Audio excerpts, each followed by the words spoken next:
Good afternoon. I am Andrea Chisholm with the Midday News. A special welcome if you're watching on onespotmedia.com. The National Caucus of the PNP is raising concerns about the country's response system amidst the deadly coronavirus outbreak in China. Chairman of the caucus, Norman Scott, says the Health Ministry needs to act now to provide adequate protection to citizens. We have details in this report. Insufficient. That's how Chairman of the National Caucus of the PNP, Norman Scott, describes healthcare professionals, screening devices, and quarantine areas at the country's port of entry.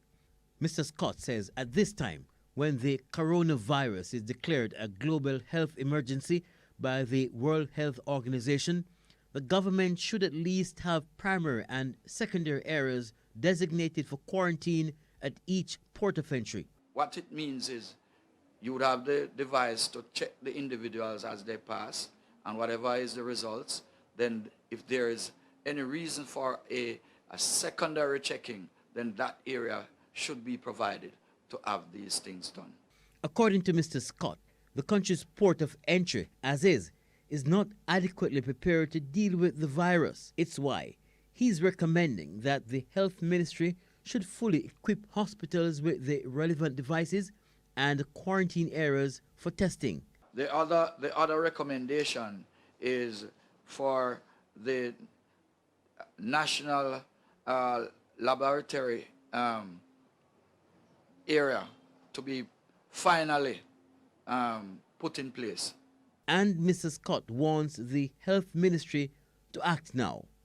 With all the factors considered and the acknowledgement that our national response system is woefully inadequate to deal with a virus of this nature, we call on the Minister to act now to ensure and to give the citizens of this country hope. KIRK WRIGHT, TVJ News. Meanwhile, the death toll in China from the coronavirus has risen to 213, even as more countries announced plans to evacuate citizens from Wuhan, the Chinese city at the center of the outbreak. Beijing said there are at least 9,692 confirmed cases, which have spread from Wuhan to all 31 provinces in China. The virus has spread to at least 18 other countries. Spanish Town's Mayor Norman Scott is questioning whether the government is playing politics with the dengue outbreak. Mr. Scott raised his query based on a job advertisement for vector control workers by the Jamaica Social Investment Fund, JSIF.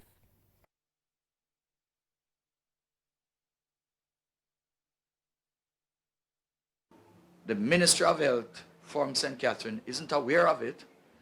In the advertisement, it states that the SDC is the area for collecting the applications. SDC for St. Catherine and in Kingston head office is not aware of it. We want to know what is really happening as it relates to, is it that the government is playing politics with the response to the national dengue outbreak? The Health Ministry is responsible for vector control programs. However, in an interview with TVJ News, Mr. Scott said the ministry was not aware of the advertisement. The Ministry of National Security says detainees at the Spanish Town Police Station lockup have been relocated following reports of rat infestation and overcrowding. On Monday, the St. Catherine Health Department ordered the closure of the lockup. It's reported that the facility, built to accommodate 45 prisoners, was housing more than 100 individuals. The ministry says remedial work will begin next month on the Spanish Town lockup. Executive Director of the National Integrity Action, Professor TREVOR MUNROE, is suggesting that the government move swiftly on regulations to make MOCA independent of the police force.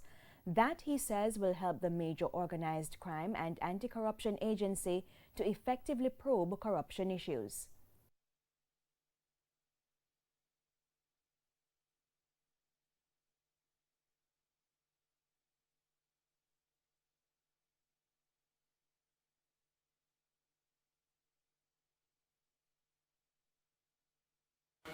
These regulations, long pending, shall be tabled in short order to make MOCA fully independent in the form and in the manner of an FBI-type agency.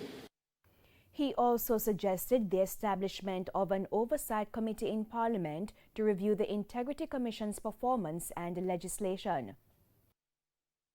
I'm happy to say that the Honourable Prime Minister, in the same sitting of Parliament on January 28th, gave the assurance that that oversight committee, drawn from both sides, would be established early in the new parliamentary year, beginning, as you know, on April 1, 2020. Professor MUNROE was speaking Thursday at a lay magistrate meeting in Portland. And it's time for a break, but stay with us. We have more stories right after these messages. Welcome back, and we're continuing the news. A man was shot and killed in Heroes Park sometime after 2 Thursday while he was sitting in a Toyota Probox motorcar. The dead man has not yet been identified, but the police have held a man they believe can help with their investigation. Persons in the area say they heard loud explosions and saw men running with a firearm and running away from the white car which was parked in the park. Shortly after, soldiers appeared on the scene and held one of the men. Minister with responsibility for education Karl Samuda is this afternoon calling on teachers to play a greater role in developing human capital. He was speaking recently in Kingston at the ministry's regional consultation. The only thing that we need to focus on, in addition to some other things, is a human development. Our children. But we cannot afford to start as late as we have been doing. To get those results, he says some legislative changes may be needed. We should make it a law where anyone found guilty of making it excessively difficult for a child to go into primary school and leave primary school without being able to read and write properly should be sanctioned.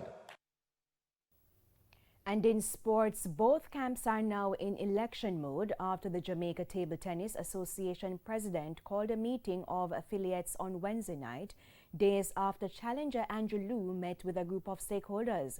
TVJ's RENARDO Brown has been tracking developments. I'm really happy, and I will shake Andrew. I'm shaking Andrew to show a strength that I, as president of the Jamaica Table Tennis Association, want to unite all the different forces. It was a call for a united stance for the good of table tennis on Wednesday night, as for the first time since announcing his candidacy, Andrew Liu and President Godfrey LOTHIAN met face-to-face.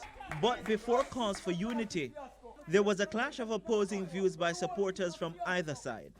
With that resolved, it was down to the meat of the matter, with Liu, who was a surprise attendee, being given the opportunity to put forward his plan. I'm here because I want to try and unite both parts, both factions. I'm here to introduce myself and to get to know the other persons that are involved in table tennis. Because if I'm going to be a president of the JTTA, I have to know everybody. I'm going to serve everybody. Everybody's going to work with me, so I have to know them. However, one gets the feeling that not a lot of gains were made. I didn't expect any different. I know these people are very loyal to Mr. LOTHIAN, and they have good reason to be, right?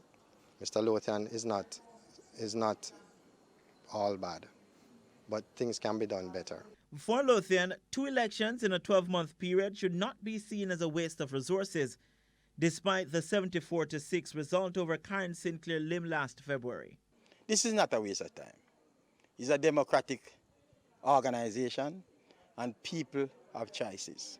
So just like how my good friend Andrew threw his hat in the ring, and I welcome you, sir, because I think you have a lot to offer. I think Miss Lim have a lot to offer.